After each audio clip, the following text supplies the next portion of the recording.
સૌમંગલ્ય વિપ્રહ સૂતમાગધવંદિનાઃ ગાયકાશ્ચ જગૃને દુર્ભેર્યો દુંદુભયો મુખો.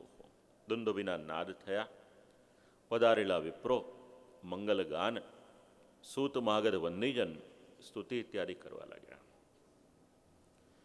સંપૂર્ણ વ્રજમંડલ વ્રજા સંપૃષ્ટ સંશ્લિષ્ટ વ્રજા સંપૃષ્ટ સંસિક્ત દ્વારા જીરગૃહાંતરા. આખું જ વ્રજમંડલ એની શોભા વધારવામાં આવી. પુષ્ટિમાર્ગના 5 તત્વમાંનું એક તત્વ વ્રજમંડલ.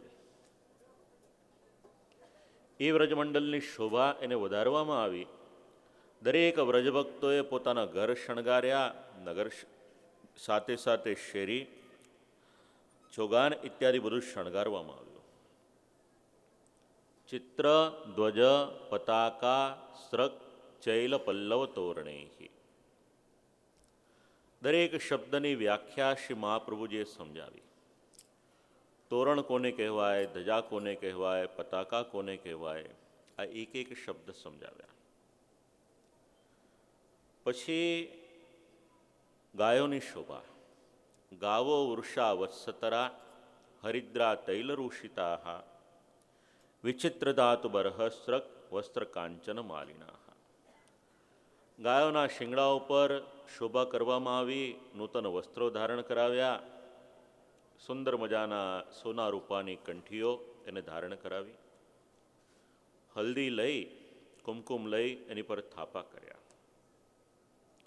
હવે ગોપ લોકોએ વિચાર્યું કે અમે અમારી પોતાની જાતને શણગારીએ, એટલે મહાર્હ વસ્ત્રાભરણ. ઉત્તમમાં ઉત્તમ જે વસ્ત્રો હતા એને પરિધાન કર્યા. જન્માષ્ટમીને દિવસે અથવા તો પછી આપણે ત્યાં બિરાજતા શ્રી ઠાકોરજીના પાટોત્સવ પ્રસંગે અથવા તો પછી કૃષ્ણાવતારના દિવસે આપણી પાસે ઉત્તમમાં ઉત્તમ જે વસ્ત્રો હોય એ પરિધાન કરવાનો સિદ્ધાંત ગોપલોકો સમજાવે છે. મહાર્હ વસ્ત્રાભરણ કંચકોષ્ણિશ્વભૂષિતા. મસ્તક ઉપર વિવિધ પ્રકારની પાઘડીઓ ધારણ કરી. ગોપાહ સમાયયુરાજન નાનો પાયન પાણયા. અનેક પ્રકારના ઉપહાર લઈ નંદ બાવાના ઘર તરફ ગોપલોકો આવી રહ્યા છે. ગોપીજનોને સમાચાર મળ્યા શ્રી ઠાકોરજીના પ્રાકટ્યના. ગોપ્ય સુમૃષ્ટ મણિકુંડલ નિષ્કકંડ્યશ્ચિત્રાંબરા પતિશિખાચ્યુતમાલ્ય વર્ષ. સૌથી પહેલા કર્ણ દ્વારા સમાચાર મળ્યા એટલે કાનમાં કુંડળ ધારણ કર્યા કે આ કર્ણ દ્વારા સમાચાર મળ્યા શ્રી ઠાકોરજીના, માટે કર્ણને સર્વપ્રથમ શણગાર્યા. એ સમાચાર કંઠવાટે હૃદયમાં જવાના એટલે કંઠનું આભૂષણ એવી રીતે ધારણ કર્યું કે એનું પદક એ હૃદય સુધી આવે.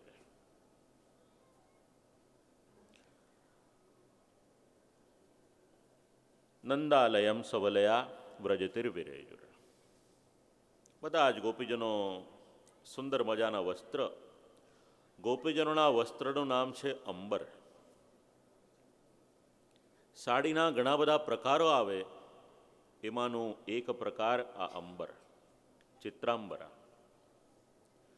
પછી મસ્તકમાં ફૂલ ખોસ્યા. વિચાર કર્યો કે જે માર્ગ અમને શ્રી ઠાકોરજીના દર્શન કરવાને માટે પહોંચાડે એ માર્ગનું પૂજન કરીએ. હવે જો હાથમાં સામગ્રી લીધેલી હોય એમાંથી પુષ્પ પધરાવે તો સામીભુક્ત સમર્પણનો દોષ લાગે.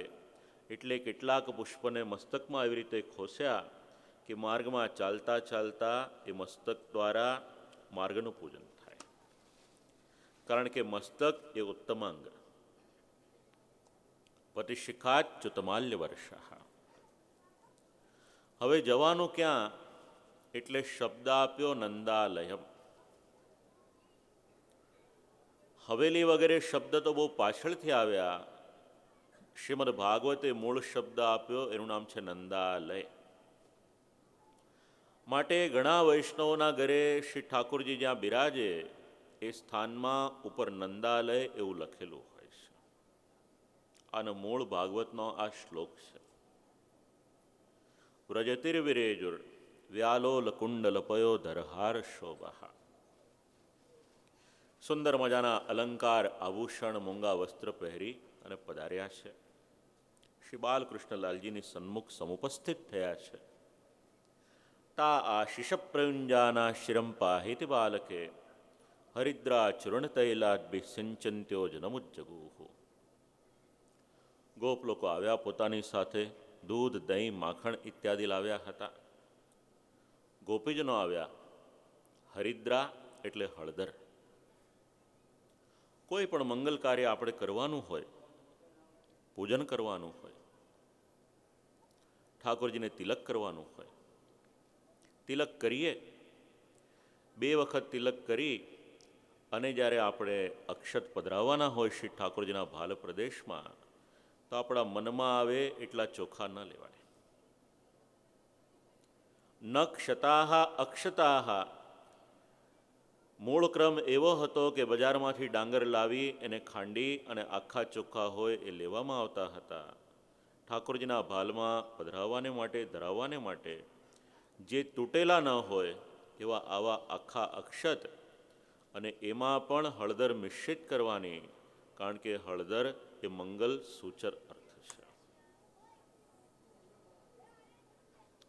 હળદર, ચૂર્ણ, મીઠું, તૈલ, તેલ અને અદ્ભિહિ એટલે જલ. 4 પદાર્થ ગોપીજનો લાવ્યા છે. 4 પદાર્થ ગોપ લોકો લાવ્યા છે.